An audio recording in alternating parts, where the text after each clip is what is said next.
Welcome to Raghav media channel. உங்களிடமும் விற்பனைக்கு இருக்கக்கூடிய வீடு, தோட்டம், நிலம் இருந்தால் ஸ்கிரீனில் இருக்கும் நம்பருக்கு தொடர்பு கொள்ளவும். உங்களின் அனுமதியுடன் உங்களுடைய விற்பனைக்குரிய இடத்தை எந்தவித கட்டணமும் இன்றி இலவசமாக நமது ராகவ் மீடியா சேனலில் பதிவு செய்து தருகிறோம்.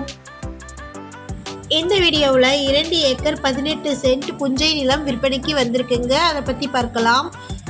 இந்த இடத்துல ஃபுல்லாக முந்திரி மரங்களும் நெல்லி மரங்களும் தேக்கு மரங்களும் இருக்குங்க. கிட்டத்தட்ட 50 முந்திரி மரங்கள் இருக்குது. இது ட்ரை லேண்டு.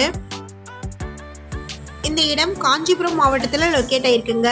ஷார்ட்ஸ் பார்க்குறவங்க வீடியோவுக்கு கீழே இருக்கக்கூடிய லெட்டர்ஸை கிளிக் பண்ணிங்கன்னா ஃபுல் வீடியோ லிங்க் வரும். ஃபுல் வீடியோவில் இந்த இடத்தினுடைய ஃபுல் அட்ரஸையும் ப்ரைஸையும் மென்ஷன் பண்ணியிருக்கிறேங்க. ஃபுல் வீடியோ லிங்க்கில் செக் பண்ணிக்கோங்க. வீடியோக்குள்ளே போகிறதுக்கு முன்னாடி நம்ம சேனலை இது வரைக்கும் சப்ஸ்கிரைப் பண்ணாதவங்க சப்ஸ்கிரைப் பண்ணிக்கோங்க.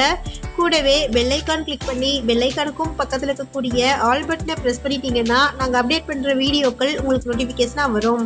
இந்த வீடியோ உங்களுக்கு பிடிச்சிருந்தா இந்த வீடியோவுக்கு அப்படியே ஒரு லைக் கொடுத்துருங்க. உங்களுடைய லைக்ஸ் தாங்க நாங்கள் அடுத்தடுத்து வீடியோக்கள் போடுவதற்கு ஒரு மோட்டிவேஷனாக இருக்கும். இந்த இடம் காஞ்சிபுரம் மாவட்டம்ல காஞ்சிபுரத்தில் இருந்து 35 கிலோமீட்டர் தொலைவிலும் செங்கல்பட்டில் இருந்து 35 கிலோமீட்டர் தொலைவிலும் இருக்கக்கூடிய உத்திரமேரூருக்கு நியரில் லொக்கேட் ஆகிருக்குங்க. மொத்தமாக 2 ஏக்கருக்கு மேலே 18 சென்ட் இடம் இருக்குது. இதில் 50 முந்திரி மரங்களும் நெல்லி மரங்களும் தேக்கு மரங்களும் இருக்குங்க. மெயின் ரோடுக்கு நியர்லேயே இந்த இடம் அமைஞ்சிருக்கு. இது செம்மண் பூமி. ஒரு சென்ட் இடத்தின் விலை 35,000. அதாவது ஒரு ஏக்கரின் விலை 35 லட்சம். Amount negotiable. முந்திரி மரங்கள் ஃபுல்லாக காப்பில் இருக்குங்க. தற்போதைக்கு பூக்கள் விட்டுருக்கு.